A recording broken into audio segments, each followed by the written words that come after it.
Young wild nigga raised in the jungle. You can call me Tarzan or Mowgli. Street niggas die every day in the rumble. Or bought on 2/4 like the Kobe. Walking to New York after see my brody.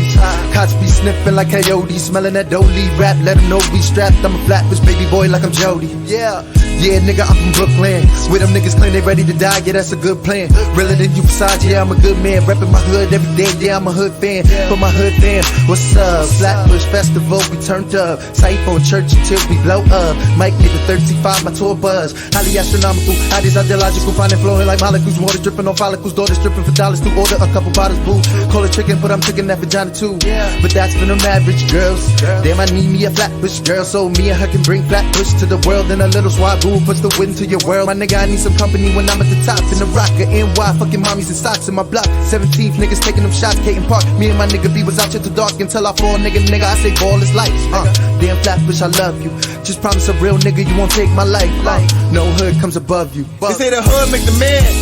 So I think the hood for the man, not a yam. Used to run the streets, weapon in my hand. Halloween night, nigga, click, clack, bang. That was my life. Long ass flat bush, play 31, like an NY fight. Nigga used to lose and try to come for your life. Try to come for your life. Try to come for your life. Harley home, but always reppin'. Always reppin'. Harley home, but always reppin'. Always reppin'. Harley home, but always reppin'. Always reppin'. Harley home, but always reppin'. Always reppin'. It's your boy, Mo Breezy. It's your boy, Van Easy. We are the Upstate New York Knicks fans. Welcome to the Upstate New York Knicks Podcast, where we give you the Knicks take north of Westchester. We are located and recording live from the 315, Syracuse, New York. We were both born in Brooklyn, as you can hear, but you know we living life up here in the Q's, loving it. But you could take us out the city, but the garden is in my heart forever. And never and never. This podcast is produced by Smooth Family Entertainment. Please check us out on Twitter at Smooth Family ENT. Also be sure to follow the pod, Upstate_Knicks, and both of us at Mo Breezy 213 and at Frostman Guru. This week was a lot. The playoffs. Game 1 is in the books. So we first got to discuss the intro. How we going to? We gotta address the elephant in the room, which is this intro. Which I think, I don't even know how much of this Guru gonna let y'all hear. I'm gonna leave it in. I'm gonna leave it in. Because that's just greatness. That was just greatness right there. So I'll let y'all know I have been advocating for. So I'll let y'all. I'm probably the biggest fan of like Smooth Fam music, EME, like Fly Nation, even Fang Gang. Like I've really been holding my guys down for the longest because I really do believe they make great music. And I think that, you know, good podcasts have an intro that, like, you know, you hear it and you like, oh, it's time. Nick's about to come on, basically. And that song, that's been one of my favorite songs. So that song is Always Reppin' by our guy, LJ. Creative director, Smooth Family.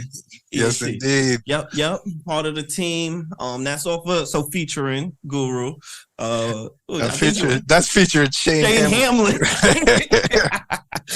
Featuring Shane Hamlin. Not even Frostman, Guru. But yeah, that was off his mixtape Success is Necessary. But you know, I think it's a good like metaphor because the song was about Brock Boy being Harley. But now we at the tender age of 20 years old. So it's a 10-year-old song.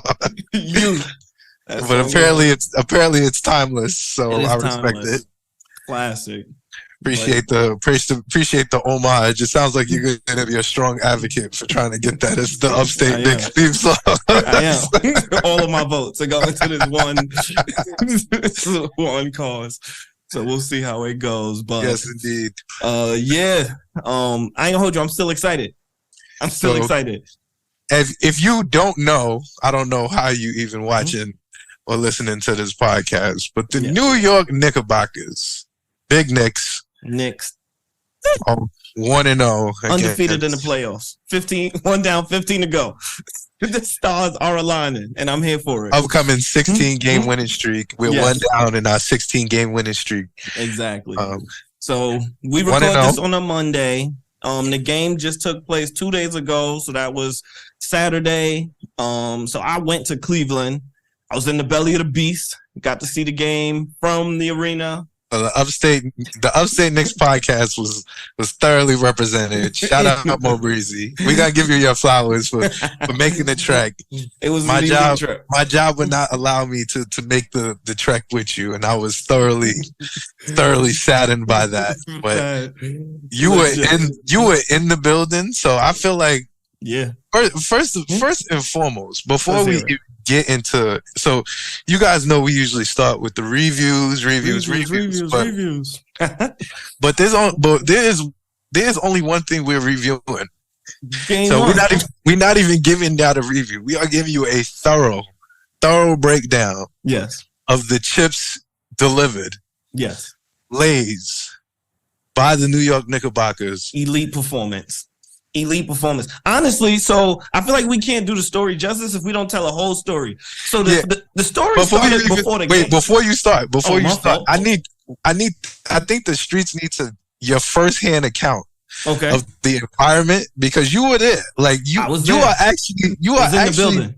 The entire delegation, because for both our group chats, you are the first player, you are the first member to see Knicks Playoff Basketball in 2023. So I feel like we can't even rob the audience of that fact, first and foremost. And we need your in-house experience before we even get into the breakdown. So give it to us. Okay. So I'll let y'all know. So we live in Syracuse. So Cleveland, 6 hours away if you're taking your time. It's a little less for me. It took me a little less. That's all I'm going to say. I was eager to get there because I knew once we got there, I felt really good about this game. So you got to understand the frame of mind that I'm in going in. Nobody knew before game one what it's going to be. Julius was still questionable.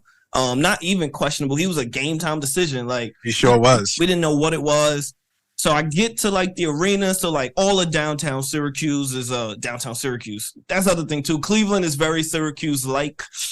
So I know Cleveland, I think y'all a big city, but I understand why the tickets are $6 now after being there in person, but I'm going to get into that.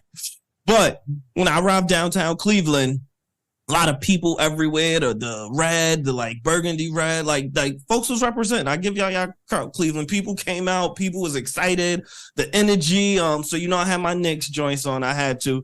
So I had my Tyson Chandler jersey.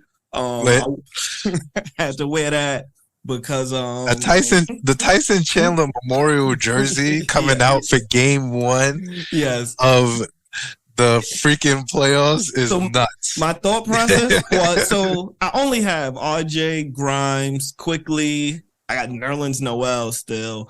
And that's it. And my thought process was if I wear a player, I'm going to jinx him. Okay. So like I couldn't wear Quickly. I couldn't wear. Makes sense. Yeah. So I didn't want to be the reason that Quickly played ass. It wasn't me. Just for the record, y'all. We'll get into that too. But no. So downtown, we're there. The game's about to start. It's about 5:30. Not even. It's about 5 o'clock. And that's when it starts coming out. Like, oh, Julius might be playing. So right as like I'm walking into the building, I get the update from my group chat. So our group chat, the one that you and I are in, the Knicks group chat. I see the message. Julius is playing. I get nervous. I get nervous internally because, you know, what I'm seeing, what I'm hearing from him, you know, all week, not fitting the vibe. I'm like, nah, I'll let my guy sit for a little bit. He not healthy. Don't rush him back. So I'm nervous. There's Knicks fans in the crowd. They were hyped. You could hear the energy change. They was like, oh, Julius playing? This is a win. The energy change.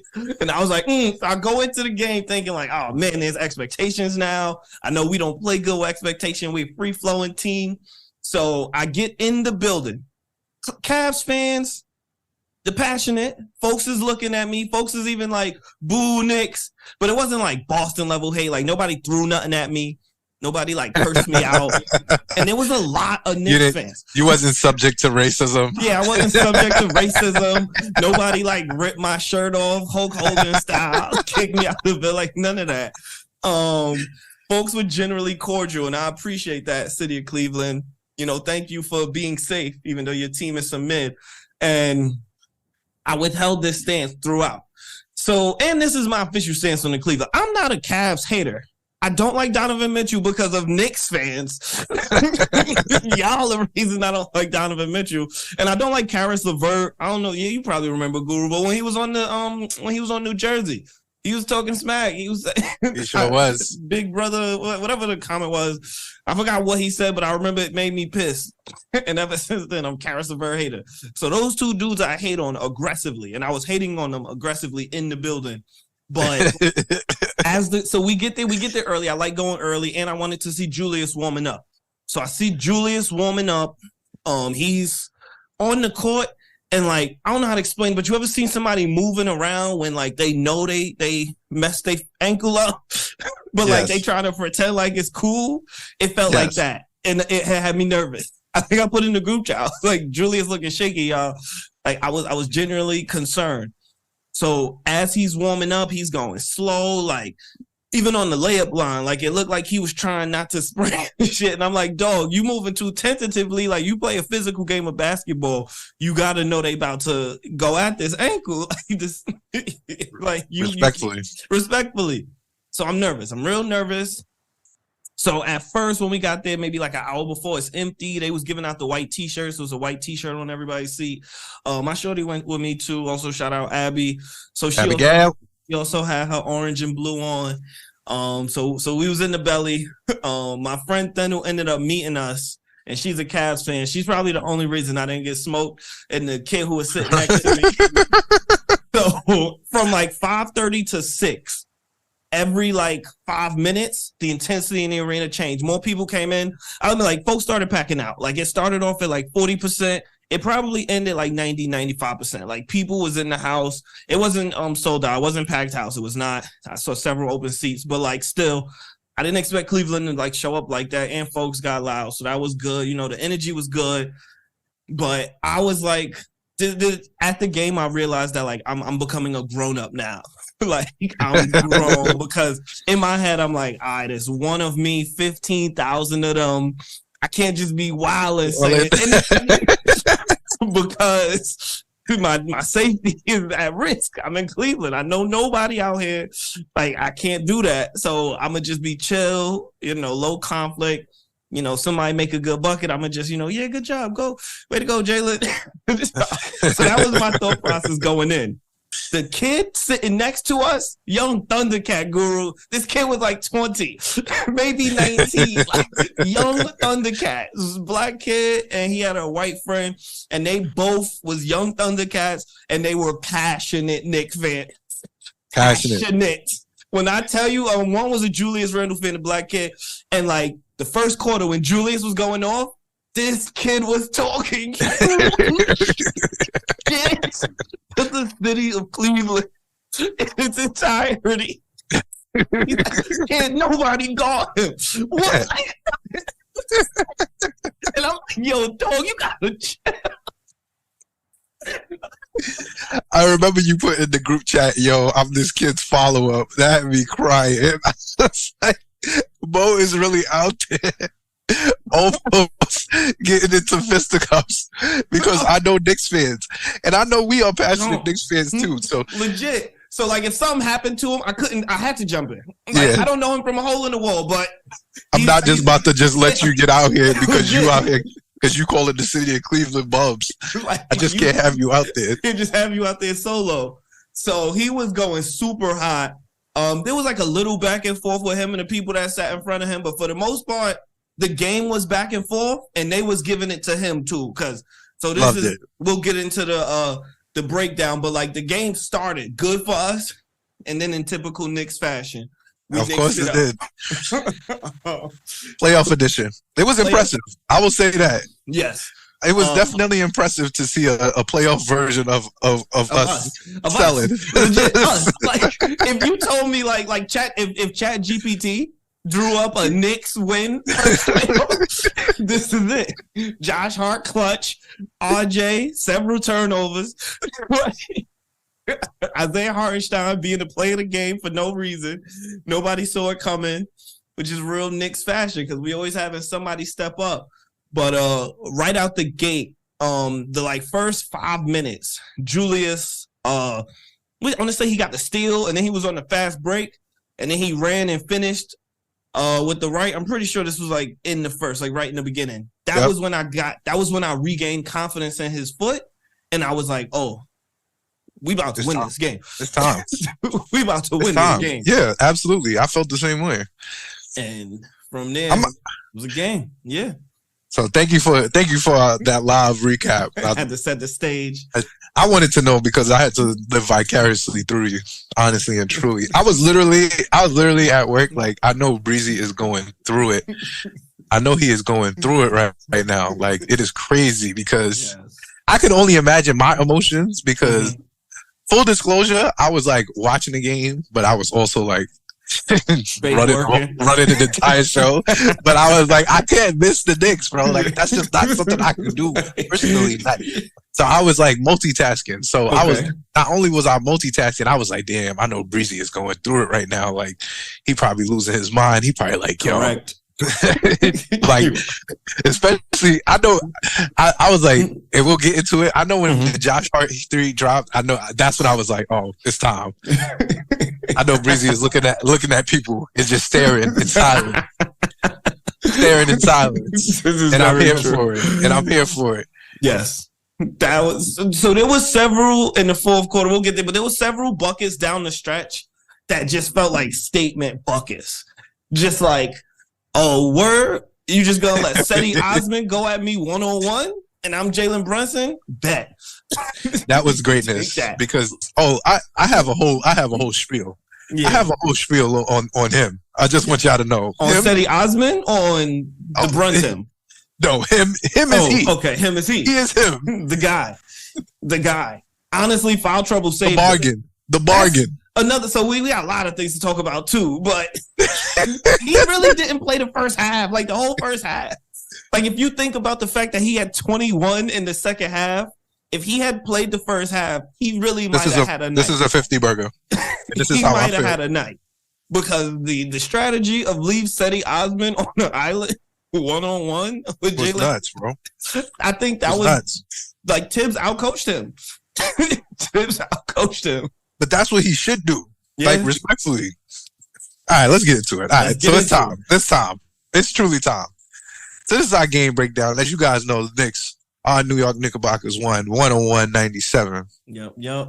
Against the Cleveland Cavaliers. Mid. Some fucking mid. So the story of there's several storylines of this game.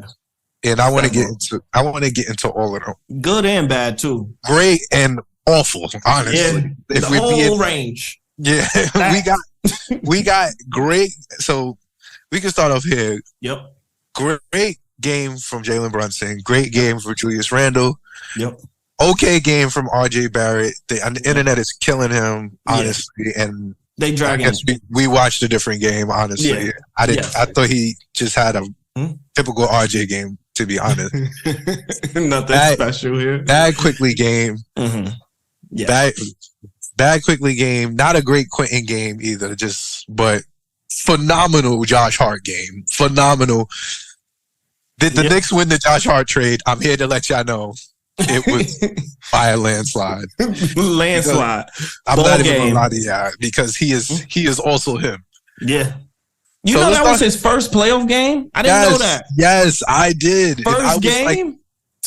Dog. First playoff game. Let's get into it. Obi Toppin has more playoff experience than Josh Hart. Yeah. Emmanuel Quickley has more playoff experience than Josh Hart. And they played great. Let's get into it. So, a couple things jumped out for me. So, for me, player of the game was Isaiah Hartenstein. So, he was the player of the game to me because he was working on the boards and, like, just doing everything right. Like, moving the basketball, setting the picks, boxing out, not giving up easy layups. Like, he just did everything right. And I'm going to give Mitch his props too, but it was more Isaiah. Isaiah really, like, did it. Jarrett Allen was not in the game. He was low-key If you told me he didn't play, I would have believed you. I would have believed you. I agree. I absolutely agree. Nothing. And like they was hyping him up in the pre-games, like, oh, Jared Allen has more double-doubles than it was really dragging it like he was good. And Isaiah Hartenstein completely took him out the game. Completely. And it was great watching him just be like a low-grade version of himself. Yeah. But the so many storylines. So first quarter, to me, the storyline was Julius's health. He had a great run there. I think we had 9 points in the first. Yep. Yeah. So, Julius usually starts. He like leads the league in first quarter points, mad random stat. But seeing him start the game as Julius Randle, like playing, hard defense, running the break, that was a very good sign for me, at least. I didn't know what to expect from him. Like I just told you, I was worried about his leg. But for him to come out like that, I want to say he hit like his first couple shots and his energy was just right where it needed to be. And I was like, oh, this might be. This is who I need. Yeah, this is the kid we today. And that tempo was set. All right, so yeah, he had 8 points. So Julius with 8 points. The story for me, so there's several storylines in the first quarter for me. Okay. First of all, first storyline was Jalen Brunson in foul trouble immediately. Yep. 2 quick fouls, but he had 6 points. That let me know all I needed to know for the rest of the game. I was like, this man scored 6 points. He was in foul trouble immediately. So what are you telling me? What you're telling me is that he's really here to give chips. He's really here to get chips. Yes. That's what I believed in my heart and soul. Biggest storyline, I'm going to give flowers where it's due. Tomas pulled Julius after 5 minutes and put Obadiah Toppin in the game and rewarded him for playing good at the end of the season. I thought that was huge. I thought that was like a chess move that you made, and it paid off in the third quarter because Obi was hooping. He was hooping. Yeah. Yeah. Honestly, you put it like where it's like you said, chess move. And this is what we've been talking about all year, how our depth is a luxury. Like, the fact that we have a player of Obi's caliber that can come in when Julius is coming off injury. But like you said, he earned Tomas's trust. Thibs does not like breaking from his trust nobody. Nobody. So for him to put you in 5 minutes into the game showed that, you earned the trust, and it paid off. It paid off hugely. So yeah, good coaching. I think we outcoached them this game.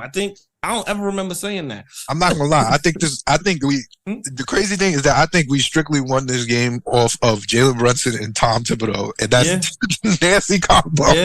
Yeah, that's a nasty combo, but it's an essential combo to win the game. Yes, Jalen played 6 minutes in the first quarter. Mm-hmm. They got him out the game. Like you said, Quentin played the most minutes this quarter, but he went 1 for 2. Mm-hmm. He didn't really contribute much after this version because he finished the game, I believe, 1 for 5. Okay. But even on their side, like they had, you could just tell, and this is how I immediately took it, that we were going to win this game, or at the very least, if we lost this game, we were going to win the next game. Mm-hmm. Is that they just did not feel prepared. Only person that felt prepared to walk into the playoffs was Donovan Mitchell. Yeah. And it showed with his shot chart. Yes. It showed with his shot chart. He went 14 for 30. That's clamps. I don't care what nobody said. Yeah. I don't care what nobody said. You scored 38 points on 30 shots. That's clamps.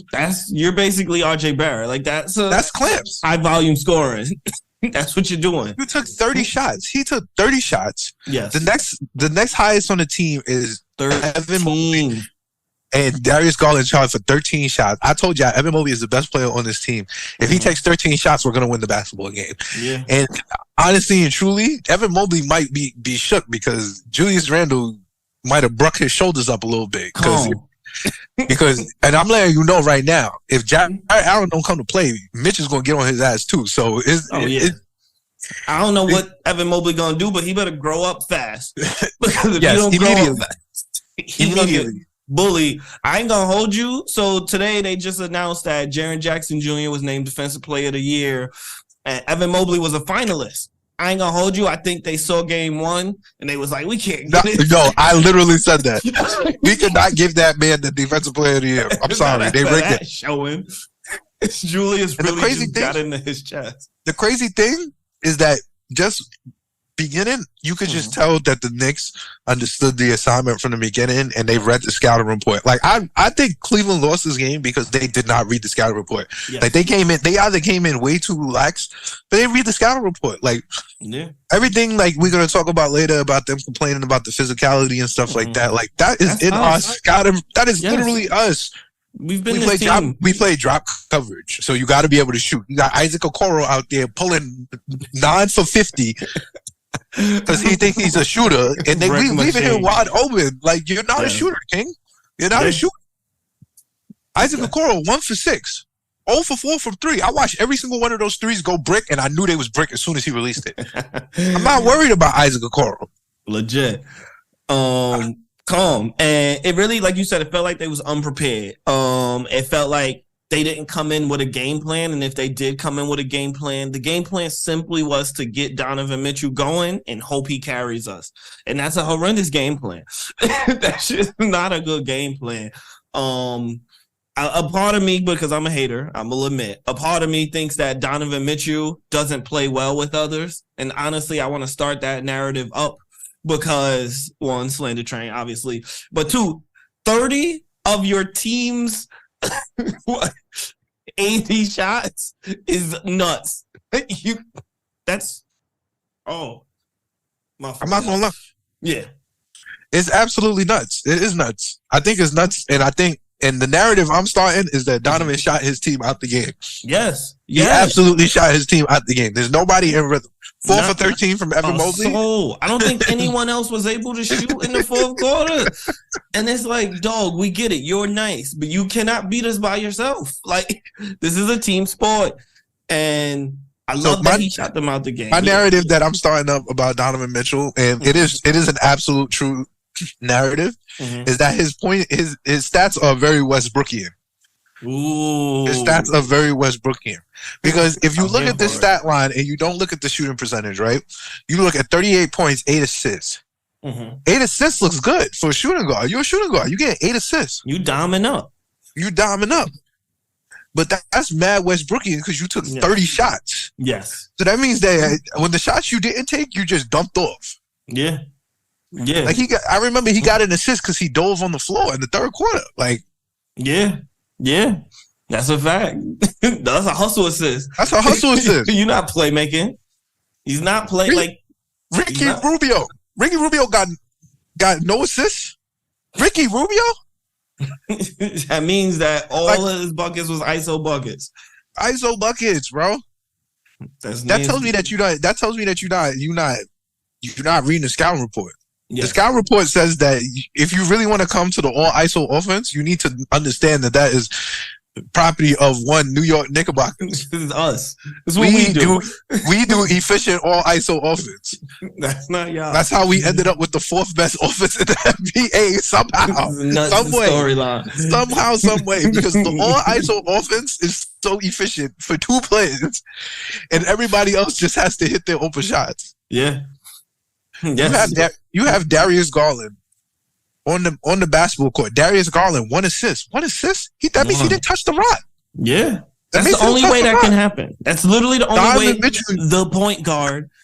Donovan Mitchell shot his team out the game. Yes. It was nuts to watch. Yes. It was nuts to watch in person. Like, it was like, I know it had to be nuts to watch in person. It was beautiful. It was beautiful for me because I was saying it the whole time. The whole time I'm like, yeah, Donovan good, but he's just he's just him. I was like, he has to pass. Like, he's just nothing against him. Just historically, players that are like 6'4" and under, it's rare that they carry a team comically to the finals, especially when they're not playing defense. Because I've seen Allen Iverson do it, but that boy was playing a lot of defense. Donovan Mitchell does not play a lot of defense, and he is the all ISO offense all the time. And I know it must suck to be his teammate. I know they don't say it because it's PC and all that, but I know they like, dog, you are not taking another shot. There's no way. 30? The brother shot 6 for 16 from 3-point line. He shot 16 threes. That means more than half his shots were 3-point shots. That means he was coming up and just The team took 31 3-pointers. He took him. Just Donovan chucking up shots. And it's like, yeah, they dropping, but if honestly, any pro ball player, if you ask any pro ball player, dog, you're gonna take 30 shots tonight. Most of them are gonna say, I'm getting at least 40. Most of them. 30 shots? That's a nuts amount. That's so many shots for 38 points. And honestly, like you said, he shot them out the game. If he has a normal shooting night, if you look at how efficient, Garland was shooting, if he got Allen more touches, if he just let more people shoot the ball, more people get going, they would have won. But this is why they submit, and we not. You have to also understand, we also held them under 100 points in Steph Curry's NBA. Yeah. So I'm holding you under 100 points. That means you scored less than 100 points. You scored 38 points. You shot way too much. And you didn't initiate the offense enough, because even if you shot 30 shots and you got somebody else with like 25, the next highest scoring player is Darius Garland with 17 points. Yeah. That's not even 20. Now, we're going to take that. I'm going to let you know that right now. We're going to take that. And that's why I took us to win the series in general, because as good as Donovan is as a player, not yet. He's not ready to trust these. He don't trust Darius. You could tell he don't trust Darius. Okay. Because if he trusts Darius, if he trusts Darius got to come out and score 45 next game. Yeah. And that's just not going to happen, because Donovan Mitchell needs 30 shots. Yeah. Which is nuts. The crazy thing about this, and this is hilarious, like, if Donovan was on our team, I really don't think he would take 30 shots, because Julius Randle would literally not allow him to do that. He's not going to stand there and let that happen. I just think Julius is just that much of a nut as well, that he would be like, wait a minute, King, wait a minute. Like, what you doing? like he'll let Jalen see like Julius could function with Jalen, because Jalen is a nut too, but he's like, we could both be nuts like at the same time. But if Donovan came in and was like, nah, I'm actually the only nut on the team, like I'm gonna come in. That would not have flown for a minute with Julius. Not with Julius Randle. Not at all. Excuse me, sir. Excuse me. Yeah, I gotta get my 10 3-pointers up as well. 30 shots is nuts. That's some Damian Lillard shit. I'm not even gonna lie. Damian would have put up 55 with that. Yes, legit. And honestly, to me, that played out throughout the game. So storyline that was big for me, personally. So we talked about the good ones. Julius good, Jalen Brunson being him. Honestly, we ain't even touched the surface of Jalen Brunson being him. We have not even. We could go much further. We just talk about the first quarter. The first quarter.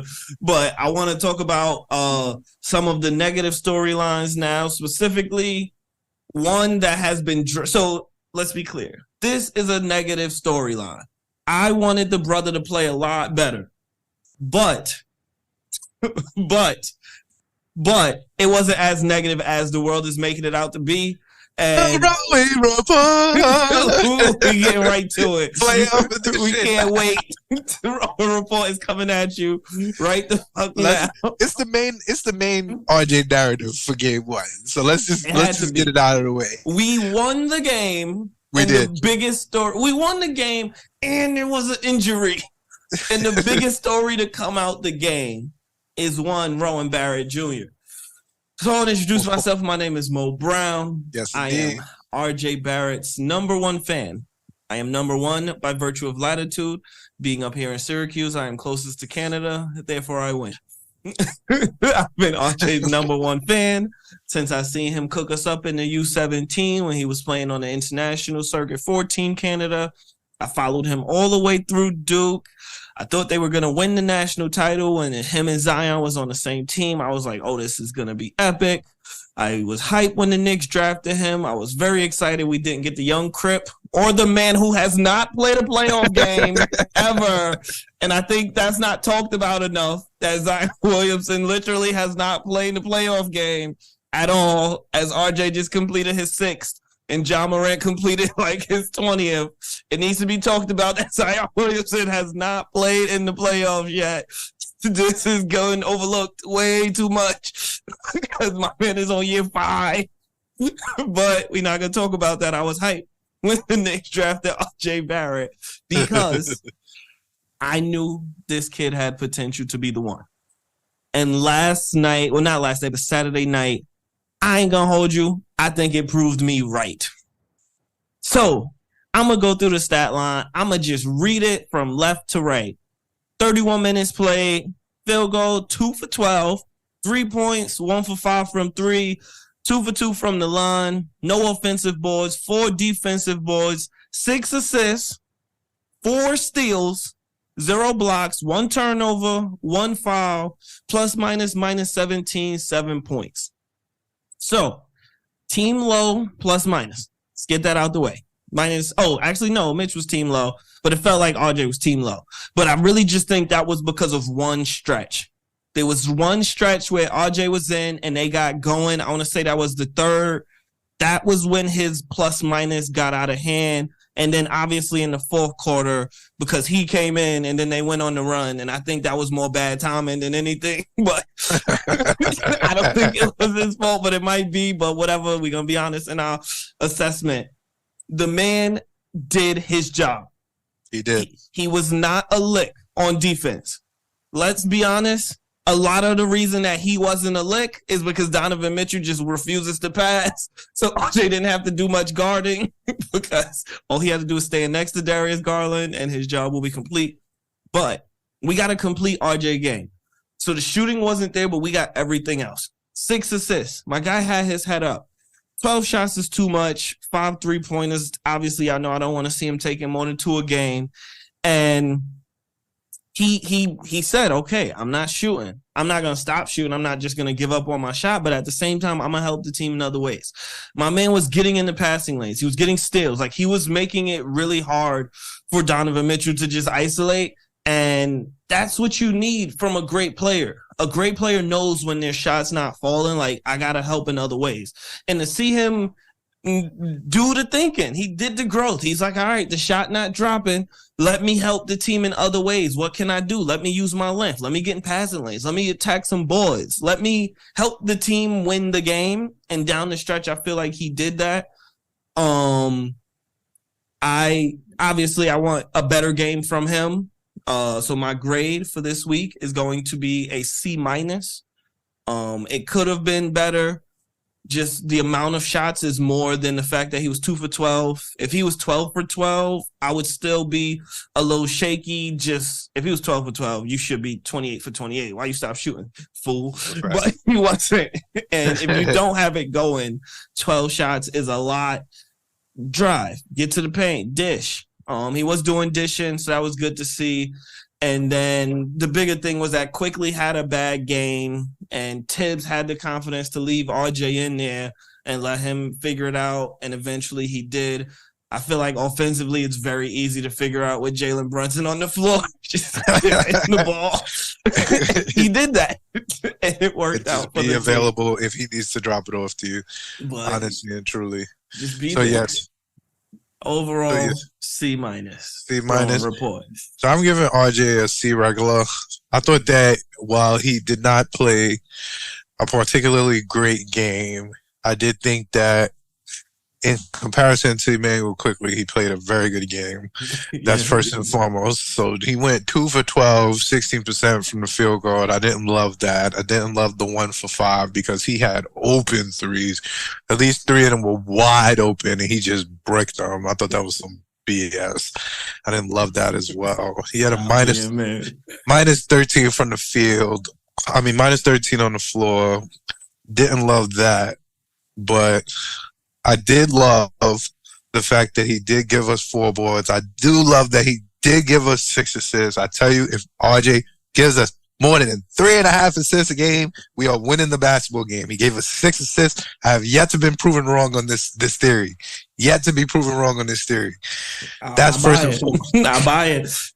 But more importantly, 4 steals. You cannot discount 4 steals. That is nuts. In the playoffs? That is a game high, by the way. 4 steals. Him and Darius Garland tied for 4 steals. And we're not going to sit here and act like those 4 steals weren't important, because they were. Yeah. It contributed to an all-around good defensive effort. You had 2 steals for Julius, 2 steals from Mitch Robinson. Mitch Robinson didn't even block the ball. He was just out there cooking everybody. And Jalen had 2 steals. Josh Him also had a steal. So, being Josh Him, this is what he does. So that's neither here nor there. But RJ contributed to winning basketball. And when it comes to the playoffs, man, at the end of the day, I need you to make winning plays. And he made winning plays down the stretch defensively. And I thought he did a good job on that. Like 2 for 12, like I can forgive a bad shooting night. What I can't forgive is 2 for 12, 1 assist, 1 rebound, 1. Yeah. Like I can't. Because then you just bummed it. Then you just came out. Yeah. Then that just means that you saw your shot wasn't falling and you just continued to shoot and you just said, I'm not going to contribute on any of the end of the floor. Yeah. So I got to give RJ a C. Maybe I'm even leaning more towards a C+. Like I'm going to give him some grades. I thought he played well enough given the circumstances of the game, given the physicality of the game. Like I thought he played well enough to warrant not being absolutely the narrative of Knicks Twitter for 2 days. I thought that would probably be more warranted to Quickly, but we love Quickly, and I think that the next game is going to be a Quickly game through and through because I think he saw that 0 for 5 and was like, ew, respectfully, that's not how it's supposed to happen. Yes. 100%. And honestly, that's a good segue to the other negative storyline was Emmanuel Quickly. So this was a bad day for me. Those are my 2 guys, y'all know. But Quickly's 0 for 5, it didn't feel as bad. And it's largely because he just happened to be on the court with Isaiah Hartenstein at the same time. Hart was hooping and everybody who was around him was hooping. But he had a +8 and you could see he never just took himself out the game. Like he got to the free throw line. He got 3 free throws. That's how he got his points. He was good on the boards, always good on the boards. And like he stayed active. Like he had 3 turnovers. 1 was some complete mop. Oh my God. I hated every single one of those turnovers. I'm not even going to lie. How you get cross-court DB of the year Donovan Mitchell. That's not even his life. You cannot let Donovan Mitchell intercept you like that. That blew my so much watching that from the stands because I got to see the whole thing because you saw Donovan just sitting on the post like waiting for you to make the bad lazy cornerback. Waiting for Jay Cutler right to throw him a pick. And that just blew mine. But I do appreciate that he didn't quit. In the 24 minutes, it never felt like, man, Quickly is just bumming it. And honestly, that might be where some of the fan, he didn't sell narrative is coming from. But also it's just that we like Quickly. That's the bigger one. You hit on it. Honestly, truly. He's 6th man of the year, if you ask me. Yeah. Oh, absolutely. So. And honestly, yes, I think that I'm 100% with you. I think game 2. So game 2, for me, we're going to get there, but take the over on Quickly. Take the over on Quentin Grimes. Thank me later. Yes. Thank me later. I think it's the IQ game. I think it's both of them. Take both of their overs. I think Quentin is hitting 4 for 5 for 3s, and I think Emmanuel Quickly is scoring 20 points. Yeah. I think you could dead book those. Yeah. Like stamp those in because they both have to be looking at their performances and saying, I think I could have did better than that. Yeah. I think I could have did better than that. And I think they're going to get a chance to do it. But yeah, I don't want to go into the next thing that I want to talk about, which was a little foreshadowing on the injury. But yeah, I guess I did want to finish the first half. We got at least do that. So the first half didn't end the best for me.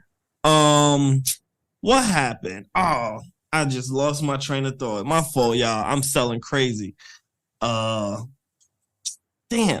Was that when Ricky Rubio came in? I'm about to look up the play-by-play. Yes, it was. Okay. So I remember thinking, I feel like Ricky Rubio absolutely blew a layup. He did. That was in the second year. I remember this. So he got open, just like, I'm forgot who just gave him mad lane. But I remember being so fed up that we just stopped playing defense for a bit there. And they blew, I want to say they blew 2 layups. Like, they just was selling crazy. And that's when I was like, I don't know if we're ready to win, but I know they are ready to lose. Yep. Like, it sure did. Are just selling. I told you, they were not ready. They were not ready for the playoff intensity. And I think we were ready because we got smoked 2 years ago because we came in, we won game 1, and we won game 1 on just being better than them. And they came and they upped the physicality, and then we sold, like, legit. That's legit how it happened. So it's smart to come out and establish the tempo, because if only Donovan Mitchell understands the scenario and the place that we're in, then you're gonna knock them off. Jalen Brunson just went to the Western Conference Finals last year. He got cooked by Steph. You think he ain't go? All right, bet. And he cooked Donovan Mitchell to get there. He knows what Donovan Mitchell. You know how to get Donovan Mitchell out of sorts. Hunter. Let that brother score 40. I told you. I said this on the last episode. Let that brother score 40. You can score 40 every game. I do not care. Especially on 30 shots. Yes, absolutely. Absolutely. 30 shots is a testament to the 4 wing players that we have to put him in jail. I'm not gonna lie. After the first quarter, I was like, "Oh, this looks like jail to me." Yeah, this looks like jail to me. This looks like this is gonna be a rough series for Donovan. Yeah, and if he was working mad hard for his buckets, absolutely, in and out. Like, I was like, "Oh, he can't. Like, he just can't keep this up, bro." He's a human. I don't think he's going to be able to keep this up either. He's going to have to be super heroic. Yeah. I really do. I think he's going to have to be super heroic to win, for them to win this series. Like, he's going to have to put up 55, 50, and he's going to have to high efficiently low. He's going to have to be a low, high efficiency. Yes. Low volume shooter. Like, I mean, low efficiency, high volume shooter. So, because he's going to get them 30 shots every night. So, like, if he wants them, absolutely. We are definitely going to let you just shoot your team out the game, because you have not proven that giving you 30 shots is going to be a mistake. And you're going to have to work on all 30. On defense. You're going to have to work on defense. So you're going to shoot your team out the game, and you're going to have to work on defense. Yep. Because if you're not guarding Jalen Brunson, are you going to put...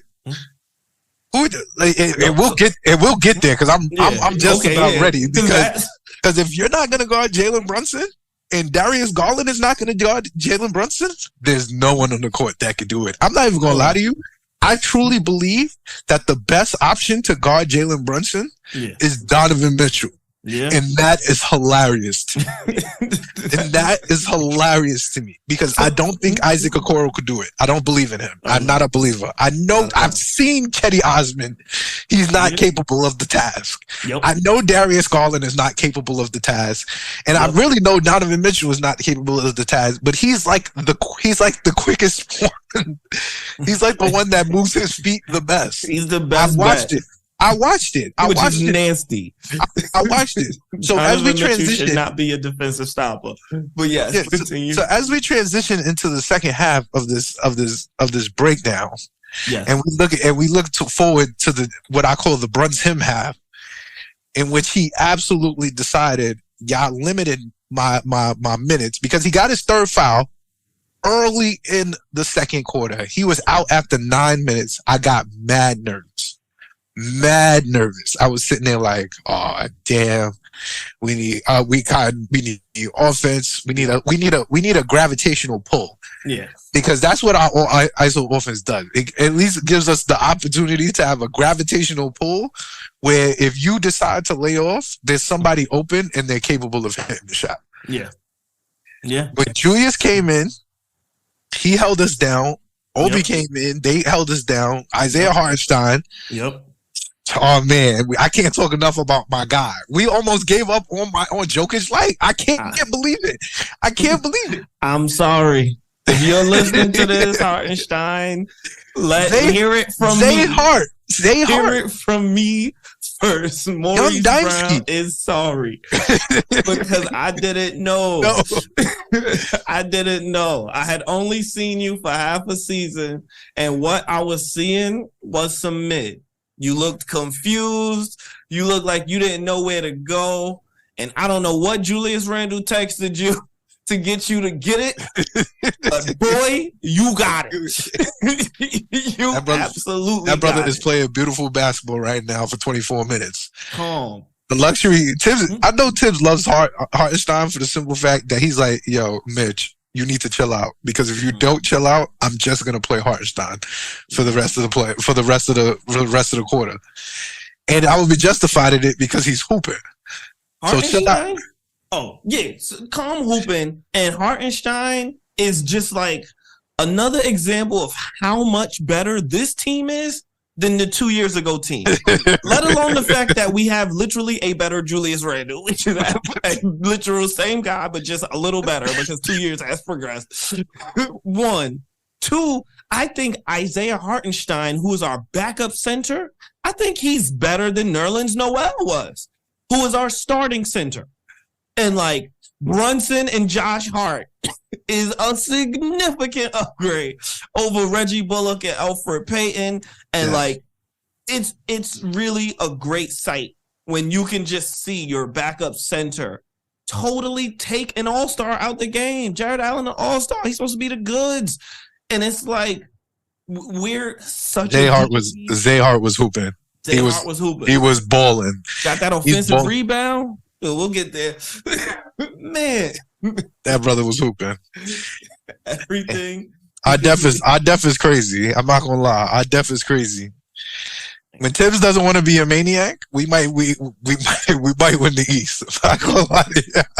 Yeah. That's how confident I'm feeling. But honestly, another whole game storyline, Thibs. So Julius Randle's injury is really what did this. But the player who played the most minutes, Julius, 34. The player who played the least, 14. That's a solid disparity. I could take that. Everybody else was in between there. Yes. 22 Hartenstein, 33 Hart, 24 Quickly, 27 Grimes. This is how you last a postseason. You don't grind your players down. You go on the other side of the court. Donovan Mitchell, 44 minutes. Darius Garland, 43 minutes. Jared Allen, 43 minutes. You can't they cannot play. They cannot play anybody on that bench. You can't do that for 7 games. No, they said they have the best. They have one of the best starting fives in basketball, bro. But their bench is terrible, bro. Terrible. Their bench is terrible. If you bring it, if Isaac Okoro is not coming off the bench, you bring Cedi Osman off the bench. You bring Karis LeVert off the bench. Mid. I don't want to hear none of that. Ruby mid. Dean Wade mid. It's a bunch of mid, and over a 7-game series, that's not going to work out. Let me be clear. This is not going 7 games. This will not. If y'all don't adjust drastically, this will end a lot sooner. But just the fact that we are in a position where we can load manage pretty much throughout the game, beautiful thing. And honestly, we saw it in the second half. So third quarter, my boy is out of jail, so I said in my head, Brunson was in jail, not being guarded, but literally just on the bench, watching the game. And my boy came out and we hooped. You talk us through the third. So by this point, I was way too into the game. So I gotta understand, I was at the arena. I was in my prime trash talking. I feel you. I was backing up my young Thundercat friend to my right, and I was fixated on the fact that Karis LeVert is a bum and the fact that Donovan Mitchell does not pass the ball. Yes. And those did not change. I want to say in the second half, Donovan Mitchell, you could probably count him. He passed the ball less than 10 times. I'll count it. It was the all ISO offense of epic proportions. There were several possessions where he brought it up the court, ISO'd, and took the shot. Yes. and I loved every moment of those moments, bro. In the playoffs. To me, at least. That's a really out of control thing. But yes, I'm pulling up the play-by-play now. So I have it. So we got yep. So we start the third quarter. We up 50-45. Yep. So it was a bunch of nasty mess in the beginning of the first quarter. A lot of turnovers, a lot of rebounds. We got the first. So at this point, as you guys remember, Jalen Brunson still has 6 points from his first quarter. So he did not score in the second quarter. So these 27 was all in 3 quarters. 27, not even 3 quarters. It was like 2 quarters of 27 chips. So we started. It was time after he hit the turnaround fadeaway. I remember at 10 minutes, I was like, "Oh yeah, Once he hit the first shot, I knew it was time. Yes. The midi. So, yes. So then he proceeds once again to hit another driving floater a minute later. Yeah. Yep. And this was when I was like, uh-oh. Because in my head, I was like, if Jalen Brunson shows up, the game is over. Because we were winning without him. He literally didn't play. I thought that was the story of the first half, too. Like, I thought as we walking in the second half, we were up 5, and I put in the group chat, I said, we're up 5. Yeah. And Jalen Brunson has only played 6 minutes. 6 minutes, yeah. Like, he literally did not play. Like, it wasn't like he didn't play bad. Like, he literally wasn't, like, he was basically hurt. And we were able to be, up 5. Because I would have took down 3, and I would have had the same level of confidence. But once he made those 2 buckets, I said it to the crowd. I was like, those are grown man playoff buckets. Those are I'm better than you buckets. And if Brunson is making those, y'all are in a bad spot. Y'all in a bad scenario. Yeah, I don't have anybody that can stop him. And I was correct. So let's be clear. Once again, Tom Thibodeau makes the decision to put Obi Toppin in the game at the 7-minute mark. I think it was because just Julius was gassed because he usually keeps himself in tip-top shape, and he has not played basketball in 17 days. And when you don't play, you play a sport professionally for 7 straight months, and you don't play that sport for half a month, you're going to be fatigued and rusty. But yeah, he put Obi back in the game. That turned out to be a great decision because this is what I said. From him putting Obi in the game early, from the first quarter, this got Obi ready for the second half. Obi came out, and it was the Obi and Brunson quarter for the third, and Hartenstein quarter, honestly and truly. Because once Mitch came out, those 3 scored all the buckets of the quarter. Legit. They scored every single bucket in the quarter. It came from. He hit the little floater. Yes. He got a hard floater. We got a little hard. It was great. I loved it. I loved everything about it.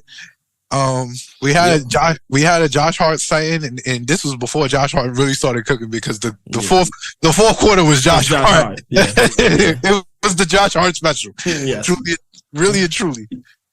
So Villanova special. The Nova boys. The Nova. I was really just thanking Philadelphia. Jay Wright. You fucking king. You fucking king. Contributions to society. Thank you, Villanova Wildcats. Oh man. But honestly, you touched on it all. Obi, and this was another quarter where our point was proven, and I was feeling great because y'all know I did not want to do the Mitchell trade. I did it because I did not want to give up this level depth. And honestly, this quarter to me was literally because they did what I didn't want us to do, and it worked for us. Like, they were a team, like, we were both some mid last year. They was a little better mid. We was lower grade mid. Yeah. But they pushed their chips in. They went and got the superstar by any means. And because of it, they had Seti Osman and people like that playing serious minutes. And we had Obi Toppin and hoopers actually playing. And because we had actual hoopers, because we didn't trade them, we were able to gain a lead. Like, we were able to go into the fourth with the lead because we committed to having a full team and not just one person. And this brings us to the fourth quarter. The Josh Hart, Jalen Brunson quarter, the Nova quarter. It really was a Nova quarter. Villanova, oh my gosh. I loved everything about this quarter. So let's be clear. We were up 10 for the majority of this game, and this was our quintessential first 6 minutes of the quarter, Knickerbocker quarter, where we decided we wanted to sell. Yes. Yes. And just like you said, the third quarter proved that you wanted that the depth was here and the trade wasn't. Donovan Mitchell was out to prove in the fourth quarter. He heard your slander specifically. Because let's be clear, once again, Donovan took 30 shots, but in the fourth quarter, he was making the winning plays.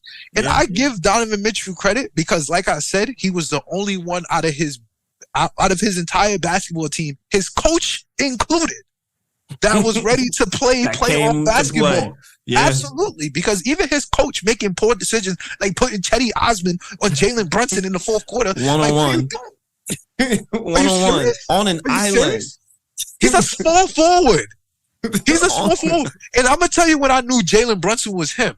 I'm not even going to lie to you. Your man Jalen Brunson saw in this quarter, your man Jared Allen, and said, oh my God. I'm just not going to drop. Cook this man. He hit, when you saw when he hit him with the little crossover dribble. To the corner? No, he warned him first. No. The crazy part about the three is that he warned him first. First, he hit him with the, hold up, chill out. Then he took him to the corner, hit him with the move again, and stepped back and grilled him in his grill. I was like, these brothers are losing. They're losing. They're losing game 1, and they might lose game 2 after that. I was like, that's a heartbreaker right there. Yeah. That's telling me that Jalen Brunson told you that your 6'11" center is not good enough. Yeah. He's not good enough. Honestly, for me, that I don't know if it was that moment, but at some point, Jalen Brunson pretty much said, we having a him off? Bad. He won the him off. And one thing we know about Jalen Brunson is that he loves himself a good him off. Boy, that is his thing. If he sees another player of his similar size going off, he will go off.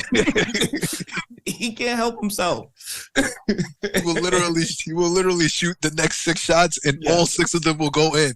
I've seen it happen multiple times this season. Brilliant fashion. Multiple times. Once against Donovan Mitchell specifically. Yeah. And I feel like the fourth quarter was the Jalen Brunson, Josh Hart, but it was the Nova Bakers versus Donovan Mitchell, and that was tough. That was very tough. Because while Jalen Brunson was given all the chips, Josh Hart made a conscious decision that Donovan Mitchell, you're going to have to work for every bucket. Bucket. And not only do you have to work for every bucket, you got to play defense. You got to play defense because, first of all, I'm not going to lie to you. The Josh Hart straight line drive to the basket got to be a top 5 move in the NBA. I've never seen why it doesn't work. It shouldn't work. It really shouldn't work. What I think happened, I think they forget he's a guard. No, they have to. Because he gets 8 rebounds. They have to forget that he's a guard. Like power forward. They have to, because I sit down and I look at this, right? Your man Josh Hart, I'm not gonna lie. Ever since he got traded, he's been in 24 games, right? Ever since he got traded, every time he does it, I think they're gonna set his shit so viciously. And every single time, all he does is puts his head down. He goes dribble. He sees the lane. I'm gonna put my head down. Go hard to the paint. I'm gonna wait for him to go down, and then I'm gonna lay the ball up. It works every single time. Yes. Are you not reading the scouting report? They are not. He did that. He did that 3 times in the fourth quarter. I was like, oh my God, y'all just gonna let Josh Hart cook y'all like this? We are gonna win in 4. What are y'all doing? And they refuse to adjust. And honestly, I'm curious to see how they adjust because, like you said, Donovan Mitchell is their best defender, and they're trying their hardest to guard him. They're trying their hardest to hide the fact that he doesn't want to play defense. And no one else can. Because that's the crazy part. Because Donovan Mitchell has to play defense. Like if he came to play defense, everybody would at least give a better effort, like on the perimeter. Yeah. Like Evan Mobley plays good defense, Jared Allen plays good defense, but that's just not going to work when Jalen Brunson is the person giving everybody chips. Yeah. Like you have to, someone has to guard the point guard. Yeah. And if it's not going to be Donovan Mitchell, we're going to win it. We're going to win the series quickly. Yes. If y'all going to just leave Chetty Osman out there one-on-one with Jalen Brunson, if that's really y'all plan, it's going to be a short series. It's going to be 4. It's going to be a short series because that's just not a good defensive strategy. And I'm curious to see what they do because they put their bigs in a terrible position, and I love it. So the lane is just always open. They run Darius Garland, Donovan Mitchell, Chetty Osman, but even when Karis LeVert is in there, whoever the third person is, they don't guard any drivers on the perimeter.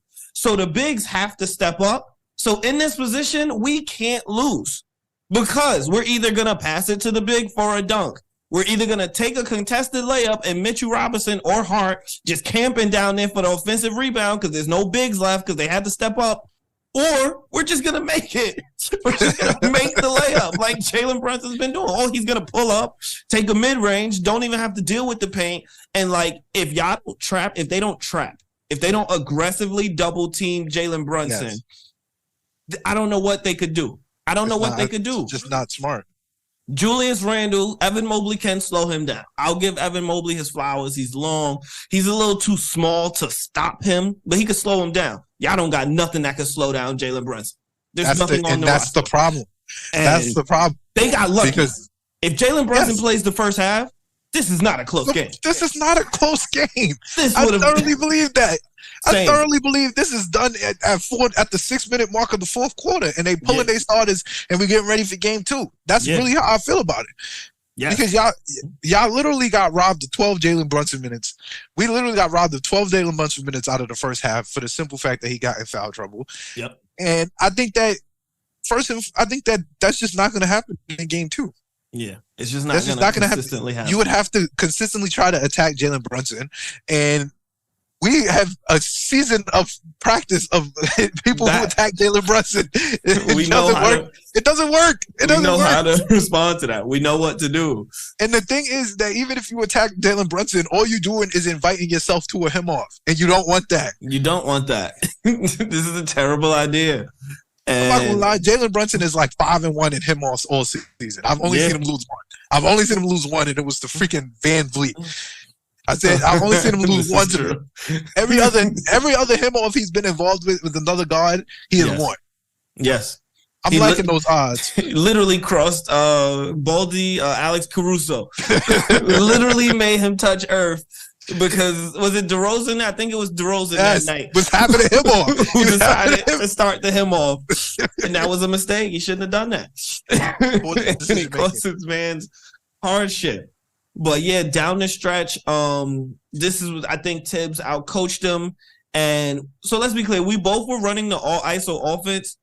However, the fact that we didn't have to force it to Brunson because Josh Hart was able to get a bucket.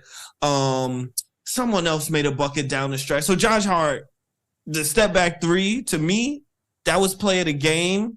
Absolutely. And that it was beautiful. And you could see because they switched. This was the first time they switched. So they put Donovan Mitchell on Jalen Brunson.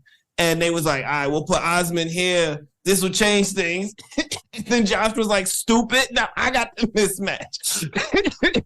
And he just went right at it. And that's when I was like, oh, there's literally nothing they can do. Like, they are doomed. They just need, Donovan to chuck up shots and get hot. And that just did not happen. And it was a beautiful thing to see.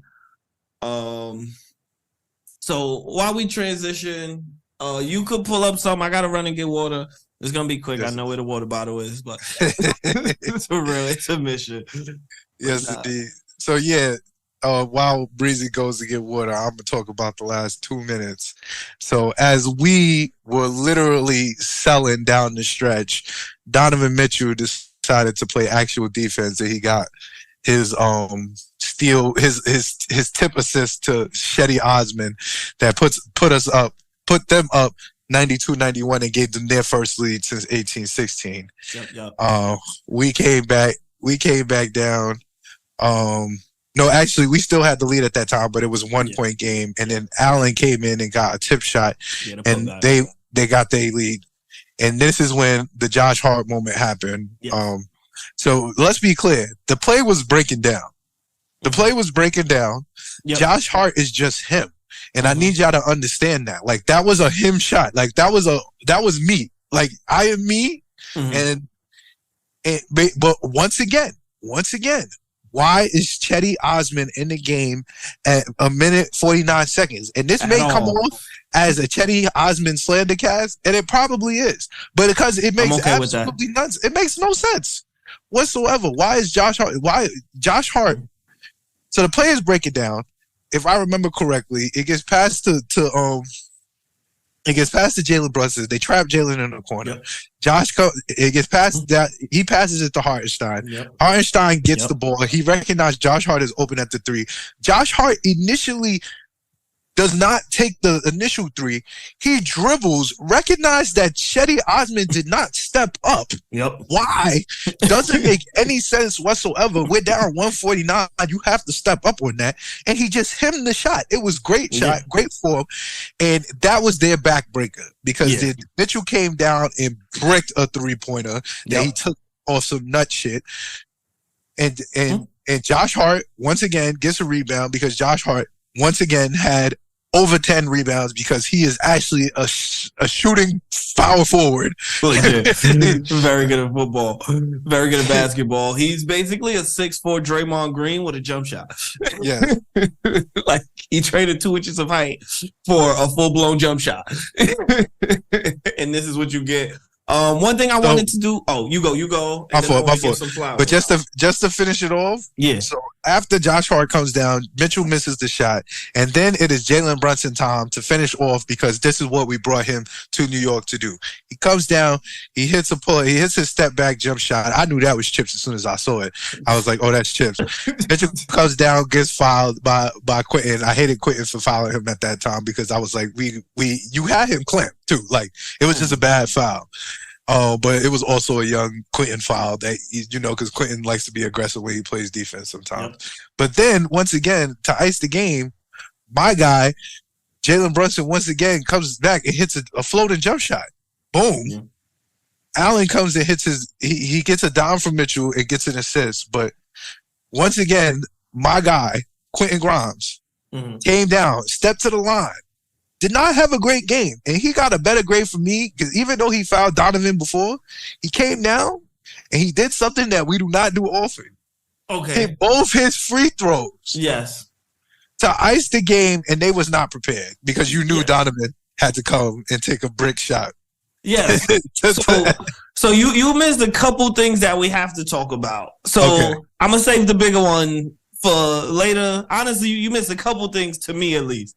That was just huge storylines, and it was like the quintessential New York Knicks win that this fan base deserved because of this thing.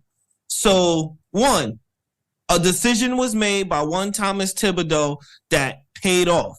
To me, it was a ballsy decision. I really do think this took some guts because at 2 minutes and 12 seconds, right before Josh Hart made the 27-footer, he took out Mitchell Robinson and RJ Barrett. And he put in Quentin and Hartenstein. He did. In my head, because I was fed that RJ, I gotta buy it. I was fed that RJ was coming out. I was like, he's built for these moments. We need him. But then I was like, Quentin is a better defender. Like, I'm not stupid. Like, I've been watching this season. I get why you got, Donovan Mitchell going off, which may or may not have been RJ's fault. We can talk about that at a different time. But putting those two in was a decision that he made, and it worked. And the biggest moment, so before Jalen Brunson made the 8-foot floater, did he miss? Someone missed. Josh Hart missed, and Isaiah Hartenstein got one of the best offensive rebounds that I've seen. I saw my guy. My fault. I saw my guy. Absolutely. Beautiful. It was Hart. It was literally Hart. He wanted to win the game more than Jared Allen. That's the only way I could explain what happened is Isaiah Hartenstein was like, I can't lose. I cannot lose this game. I'm doing whatever it takes because he was boxed out. Yes. Jared Allen did his job. He boxed him out. He was completely like walled off. Like every coach in the world was like, damn, that's a good wall off, Jared. Like you did it. The fundamentals were applied. And Isaiah Hartenstein said, I don't care about those fundamentals. I'm going around you and I'm going to put my hand exactly where the ball is going to be. And I'm going to get it to my guys. And he did that. And when he did that to me, one, I was like, glad Hartenstein was in it. Not to say that Mitch wouldn't have did it, but Hart did it. And I'm going to give him the credit for doing it. But to me, that was when Isaiah Hartenstein, like, when this run, you know, I think we about to go on playoff run. I do. And when we tell a story of this run, we're going to talk about 2 plays from this game, or at least I am. Well, we're going to talk about a bunch of plays from this game. Let's be real. But 2 moments to me, I'm big on defense. Y'all know this. That stood out to me was Isaiah Hartenstein getting this offensive rebound, and then 10 or 30 seconds of game time later. Yeah, I'm watching the play right now. My man Hart really got the rebound with one hand. I love that. Like, also, shout out NBA.com play-by-play, because that they have the clips to every play that is on. That's what I've been using. That's beautiful. It's fire. Because I was like, I remember this Hartenstein rebound. And I remember I was screaming when I got it. And I was like, yo, my man really the lasting man. Legit though. He really wanted it. And that was just pure heart. That wasn't like, oh, the ball bounced his way. We got lucky bounce. Yep. That was really, Jared Allen knew where the ball was. He was boxing out. He was expecting Mobley or somebody to come and help him, or the ball was going to land and he was going to try and get it. And Hartenstein knew that. And he was like, I'm not letting this ball hit the ground. I'm going to touch it. And it was beautiful. And it led to us getting a bucket. And then to me, the next huge offensive rebound, to me, it wasn't bigger. I think Hartenstein made the better play as far as athleticism. But to me, this play was bigger for us because it was Julius Randle. All of the criticism, folks wanted to eject him early in the season. He's supposed to be hurt. He's supposed to be hurt. Literally, we didn't know he was going to play today.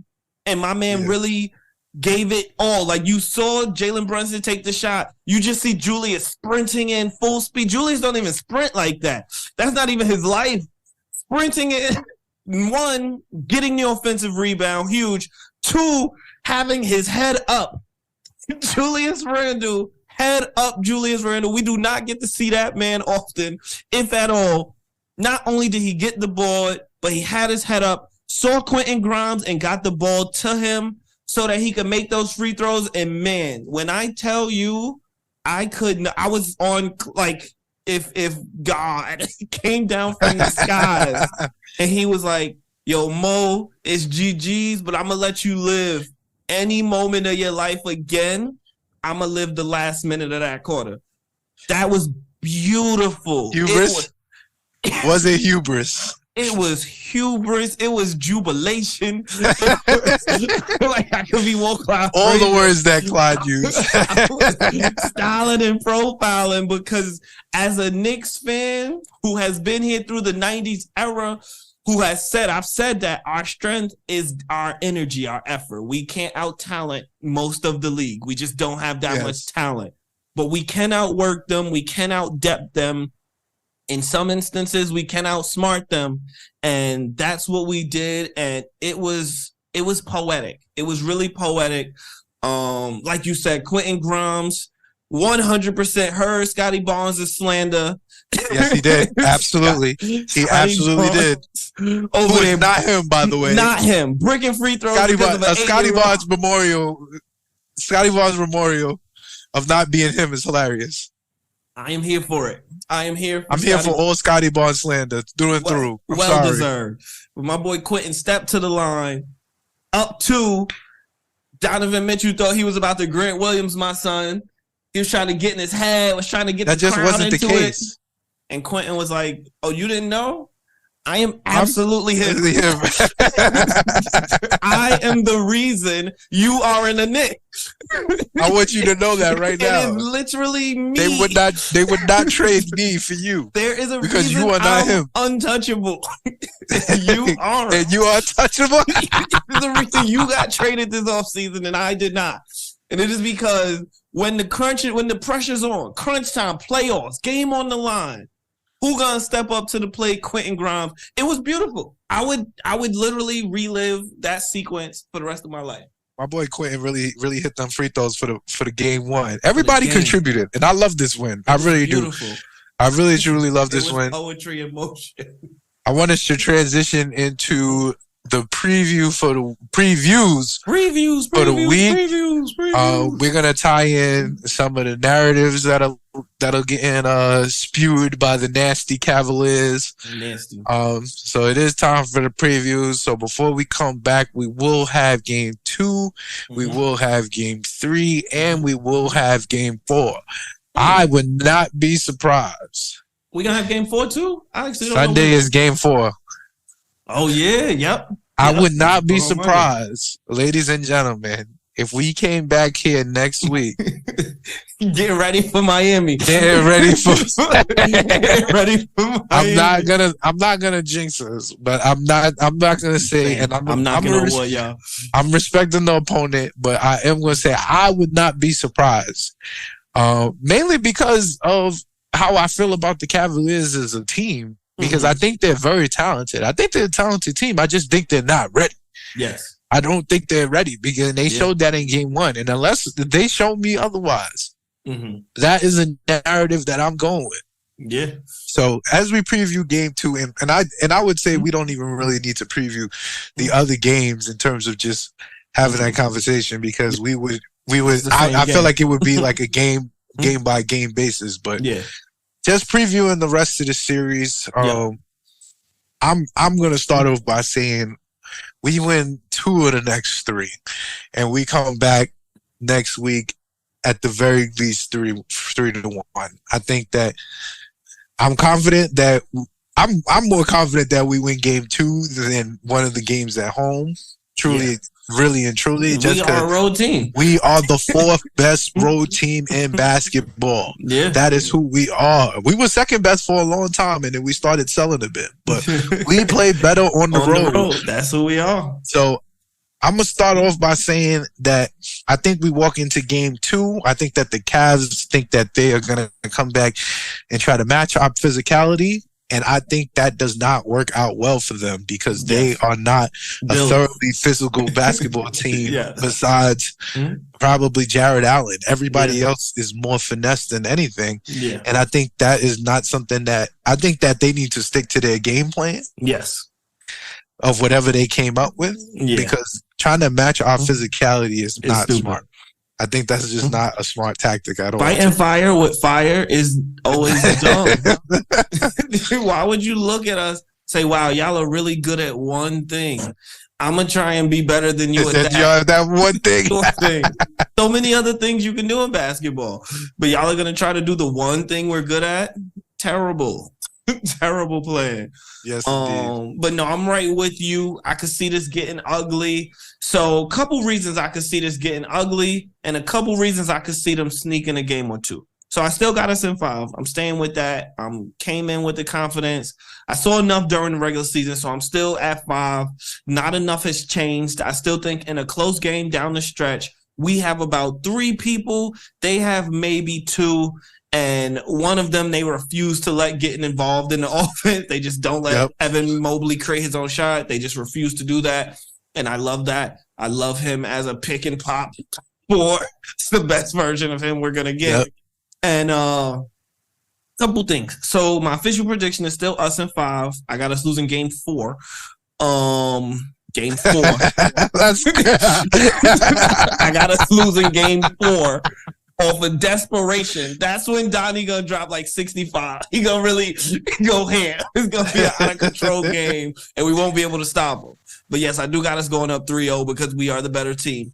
However, I think that we win game 2 because this is a low pressure game, and Quentin, Quickly, OB, to some extent RJ, in low pressure games, these guys. Like the game versus the Pacers when they all had 30, that's a real possibility. That's a very real possibility. So I don't know if they'll all get 30 just because they won't get enough shots, but they're all gonna hoop crazy because this is a low pressure game. This is a money game. We already stole a game. Another storyline is Josh Hart might be hurt, so we might end up sitting him. But even if we sit him, I still think we win because I'm predicting a shootout. And I think that quickly Quentin and Brunson are all going to show up to the shootout, and only Mitchell will. And I think that we just have more shooters, and we're going to more shooter than them. That's my prediction. But another reason why I feel great about the series and I have them only winning game 4 came from a storyline. So they did interviews today, Monday. Yes, indeed. Josh Hart news came out today. He's doubtful officially for game 2, but he's a gamer. And we'll see what he does. I'm cool either way. I would actually prefer him not play because I believe in Miles McBride. I think that Miles McBride can step in and give us very efficient minutes. Will it be Josh Hart minutes? Maybe not, but the Quickly minutes we got will be better. And I even think the RJ minutes we got will be better. Yeah. However, the reason that I think that they are some mid and that they are going to struggle is that Isaac Okoro got in front of a camera. Yeah, he sure did. And told the world that Jalen Brunson be flopping his head back and the refs is trying to, he's the refs narrative. Jalen Brunson took 4 free throws. What? The Knicks won the free throw battle by one point. By 1. By 1 point. And this is the narrative. And that's how they took it. They took it like that. And that tells me that they're defeated. It tells me they're already making. That tells me that we're at least in their head, that the physicality is getting to them. Like it's certain things that you just don't want to give away as tells, and that told me a lot. Like that told me a lot. Just because you didn't even understood you don't give people tidbits in the playoffs. Like even when Julius was egging him on, Julius was egging him on in the crowd, and he was like, "Yo, come on, give it to me." After they had their little kerfuffle, and Donovan was like, you could tell Donovan was trying to get everybody hype on his team, and they just was not feeling what he was doing. Yeah, like that was also a tell. Like that told me like, oh, y'all don't even understand the magnitude of this moment right here. Y'all just think that y'all gonna get by on y'all talent. Y'all just think because y'all think y'all the talented, more talented team, y'all just about to win. Yeah. Nah, my boy, you gotta come play these. You gotta come play these 48 minutes. Yeah. And if you're telling me you complaining about antics in game 1, that is a game 4 narrative. Yeah. I'm not even going to lie to you. That's something you used as a mind tactic when you down 2-1 or when you down 3-2. Like the middle of the series. You do that. You do that out down 1-0. We got y'all already. That's all it took. 1 game, and now it's the refs. Oh yeah. Like, come on, King. Now it's the refs. Oh yeah. You're not even giving yourself a chance. Yeah, you don't even believe in game 2. You in your head you going against the Knicks and the rest. So you playing against 6 people. Mentally you're overwhelmed.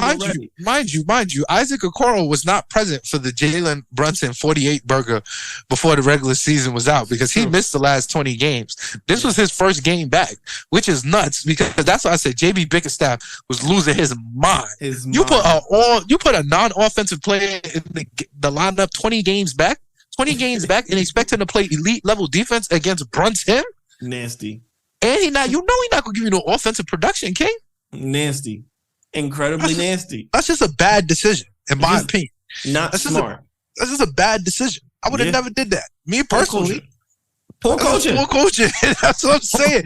I would have never did that. I'd have started Karis LeVert before I started him. He'd have had to warm him. He'd have had to come back in the game. It's not like Isaac Okoro. You can put him down for 15 a game. Yeah. Not like you could put him down for that. Like he's not your guy. Like it's not like you need him. He's Julius Randle. I can understand if he was like Harrison Barnes or something. Like Harrison gonna come give you 15. He's just built for 15 points. Like that's his game. 15 points, 5 rebounds. Harrison gonna come to work. He's gonna punch his clock and this, that, and the third. Isaac Okoro's not that. I would have not thrown him in there, and you gonna throw him in his line. A lot of that showed me you had zero respect for RJ Barrett. That showed me you had zero respect for Quentin Grimes. And if he's your best perimeter defender like y'all claim he is, you had zero respect for Jalen Brunson. Because that means that at some point in time during the game, if Jalen Brunson is cooking, you're gonna have to put Isaac Okoro on him. And that was a poor decision. That's just not smart basketball. But yeah, 1, poor coach and bad decision. 2, and this is honestly, so I didn't watch Cleveland, so I guess just during the regular season, you could just outscore people because on their roster, they have no defender. Like, it really stood out to me because I guess Isaac Okoro's supposed to be that. And I guess Cedi Osman is the backup defender. And they say they had the best defense in basketball, bro. How did this happen? These are the I analytics. guess that's why Evan Mobley. That is the analytics. Yeah, that's why he was Defensive Player of the Year in finals. Yeah, because it really didn't make no sense to me. Because one, Isaac Okoro is some mid.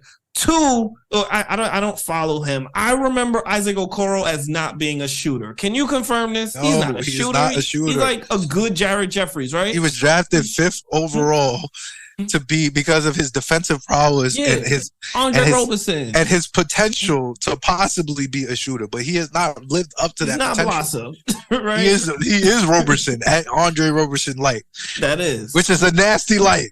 It's a nasty light. This is true. It is a nasty light. But moreover, if you coming into a game, you're employing the all ISO offense, which let me be clear, I am not a fan of it. I don't know why it's so prevalent in today's game. However, it works and I get it.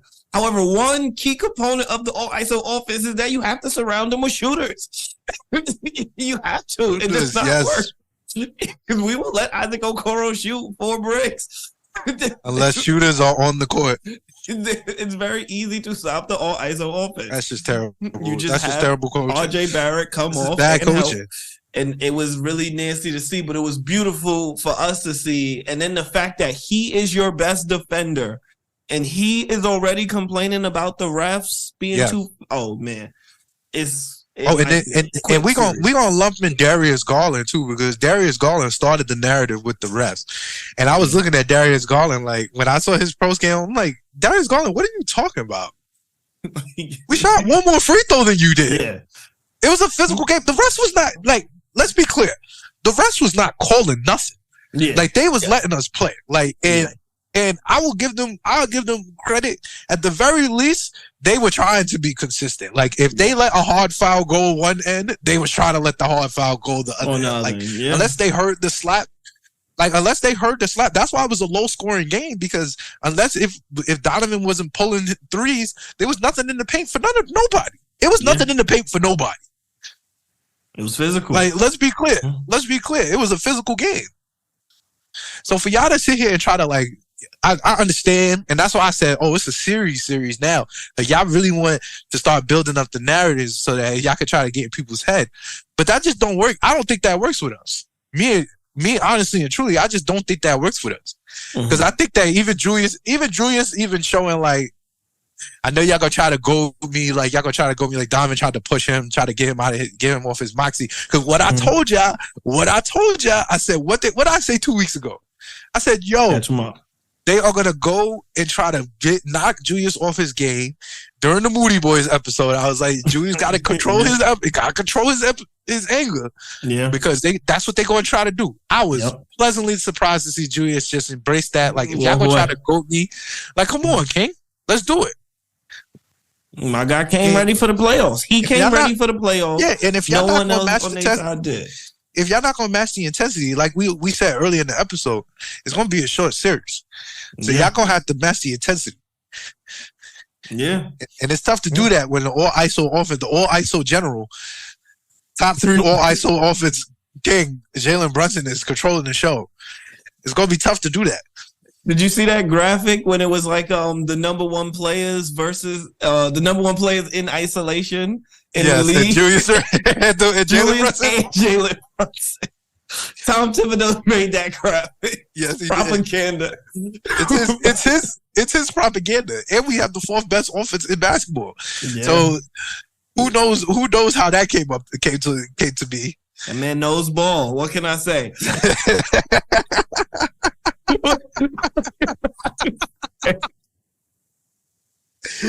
can't argue against the 4th best offense in the all ISO offense. He told us he's doing the all ISO offense this year, and you're gonna like it. That's basically what he told us. He was right.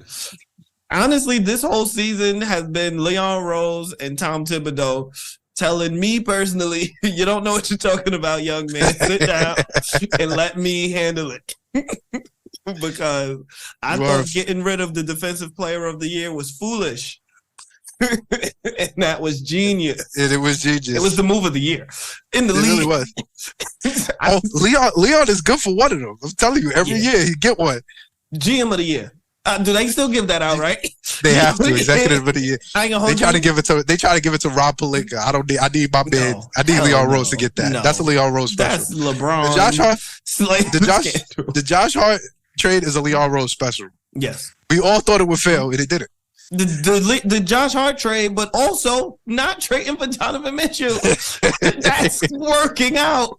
Literally, we know it's working out because we are going against the team who literally did it, and it is not working out for them. And I think Leon Rose is not getting enough credit. I don't think he'll ever get an award like this because they are assholes to the media.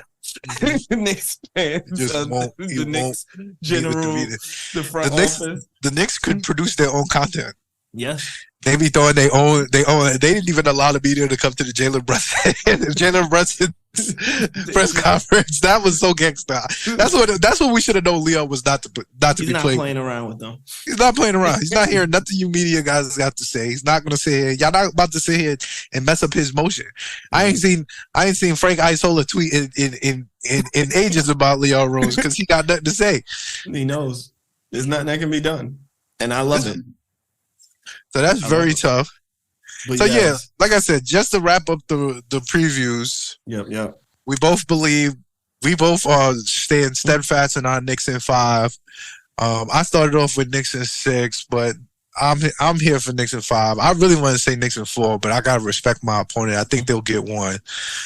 But yeah, we both believe we're just a better basketball team. I wouldn't say I would be mad if we came back next week 2-2. But I just don't see us getting. I just don't see them winning more than a game. More than a game. Like I just don't see it. Yeah, I just don't think they're ready. I really don't. I just really don't think they're ready.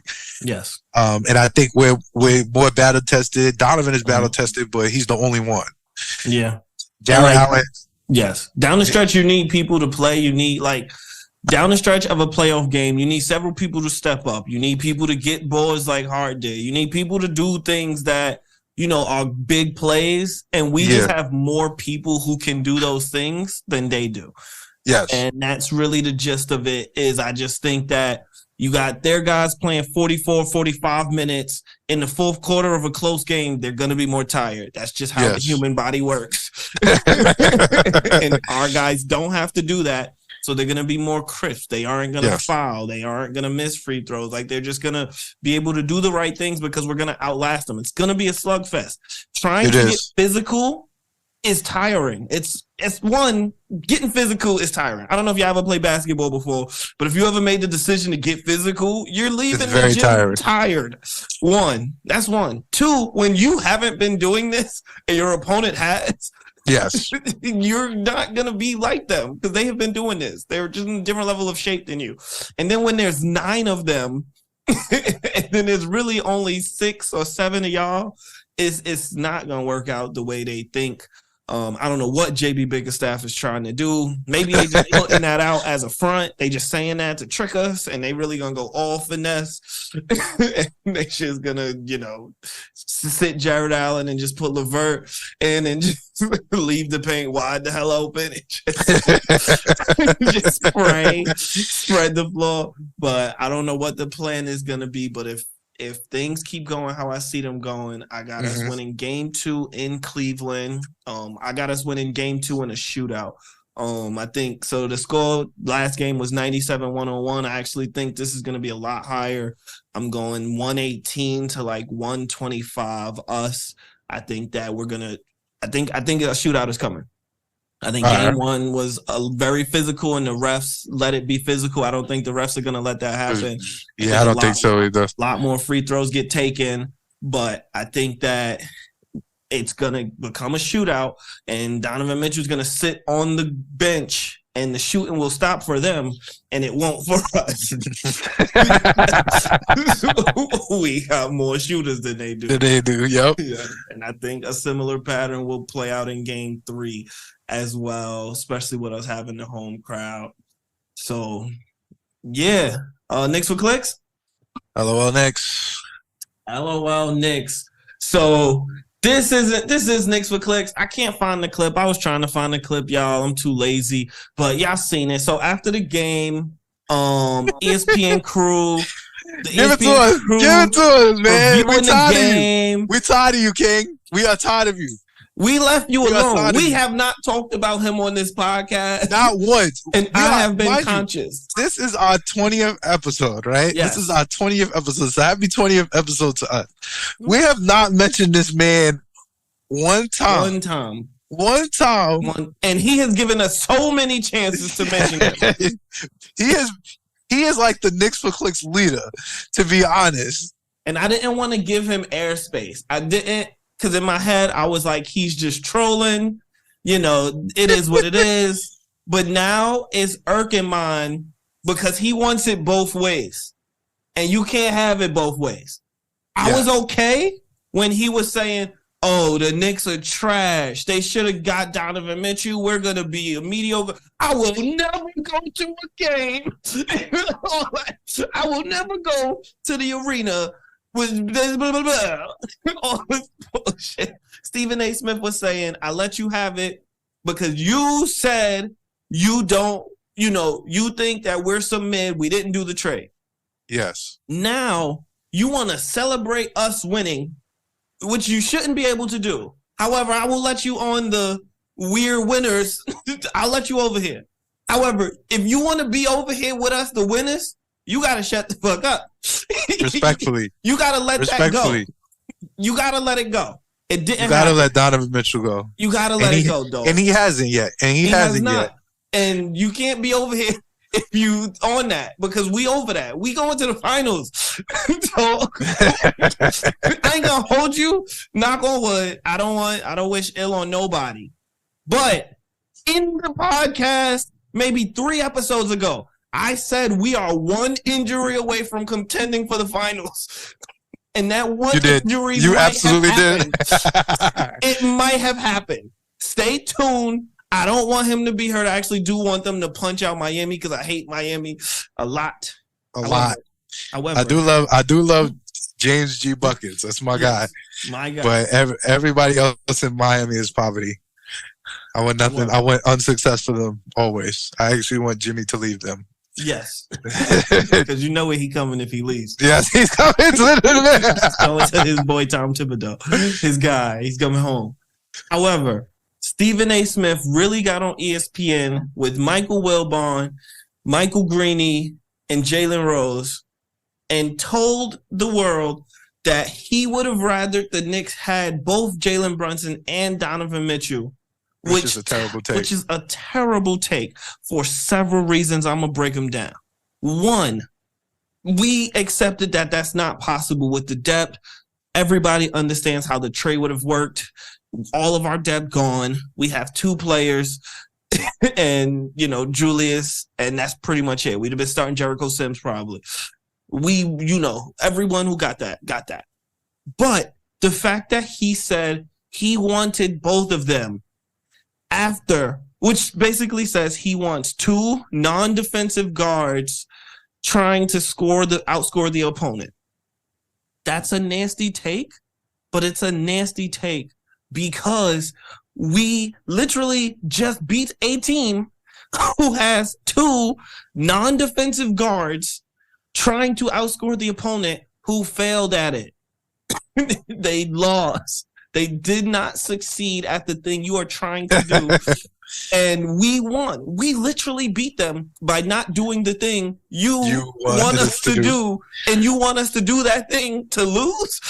That makes no sense. Why do you hate us so is the real question. Why do you want us to lose? I can't support Stephen A. He be doing foolery with these takes.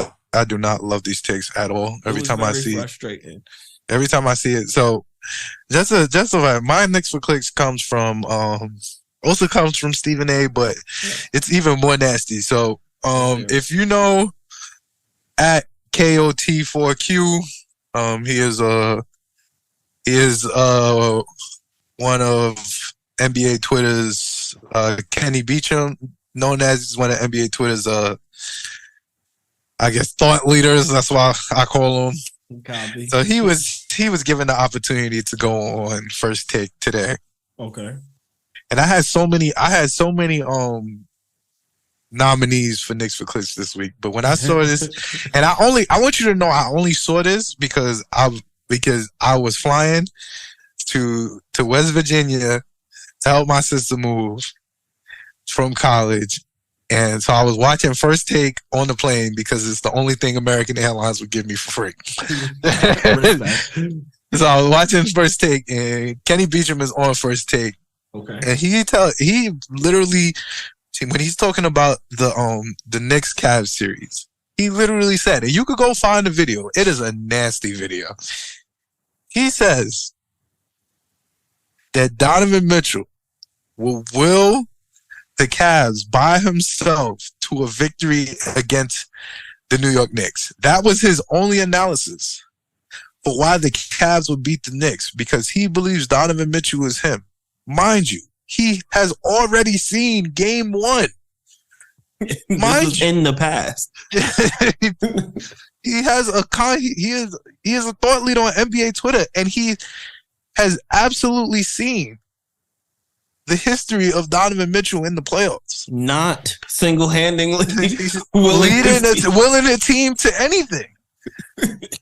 And he still said, absolutely, this is what I'm going to say for content. Because I'm pretty sure he was like, I'm going to just get Stephen A mad. Because we already don't want Stephen A on our side. Correct. Like, Stephen A thought by putting out that little rant video about how he's been a Knicks fan forever would excuse his nastiness, and it doesn't. It doesn't. But for you, Kenny Beecham, to come on, who's not a Knicks fan, who's not even a Cavs fan, so this is just unsolicited hate. Just the epitome of what Knicks for Clicks really stands for. Yeah. He's a Bulls fan, by the way. Poverty.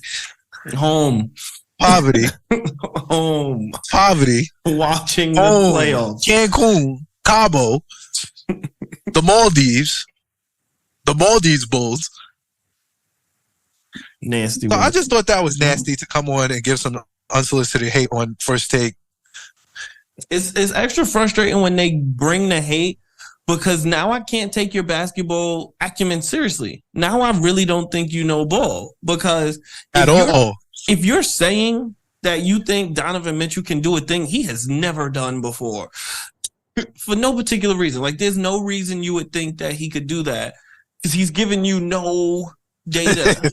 No data that backs up this claim. That backs up this claim. Pure unsolicited hate. It's just a wild hypothesis. Like, this is literally throwing something at the wall and hoping it sticks. Like, there's no data to support this. Like, there's no analysis. He's never been that kind of guy. He hasn't done it. He literally had a chance to just do it, and he tried to do it. I don't care what you say. Taking 30 shots means you're trying to will your team to a victory. And it's not working. And it's not working. It's not working. You're failing at it. It's one thing. So that's nasty work. 30 shots. If you take 30 shots with 50 points, then I'm like, oh, he was just hot. He just had it going. And he had to keep shooting. He hit 5 in a row. That makes sense. Then I'm like, I get it. But taking 30 shots on 38 points, 6 for 16, and 6 to 16 from the 3-point line. That's just hate. That's just hate. That's just a solid good game. And that's why I want the Knicks to win in 4. And that's why I want the Knicks to win in 4. We have a lot of unsolicited hate coming our way because we are the Knicks. We're getting all these narratives going. I want us to win in 4, but I will settle for 5. I'm not a believer in the Cleveland Cavaliers at all. Yeah. I respect them as a basketball team, but that's basically it. I think we have the upper hand, and I think we will come back. Yeah. Thoroughly pleased. Easy enough. Thank y'all. Do you have anything? We out. Nah, we good. We good. Thank y'all for tuning in to another episode of the Upstate New York Knicks podcast. Again, I think we're living in the golden era. This is like, if you ever wonder what it was like to be alive in the 90s and see a team that is legit, you're here. This is it. Like, this is for you. I'm not joking when I say we are one injury away from competing for a title. Yep. competing for a title. This is the playoffs, man. I watched the Atlanta Hawks go to the Eastern Conference Finals because Joel's team, because Ben Simmons decided to sell. Made a choice. He made a choice to sell. Yes. And that can easily happen. I watched Phoenix go to the finals off a Kawhi Leonard injury, literally. Yeah. Just that. They just lucked into a Kawhi ACL tear. Like, that's crazy. Think about that in context. That's honestly, crazy. You're being proven right because I don't think they're going to luck into it again. And Kawhi. No, because Kawhi is here. And he's giving chips. He's giving chips. Through. He has a problem. He has qualms with Kevin Durant. He does. And he needs to get off his chest.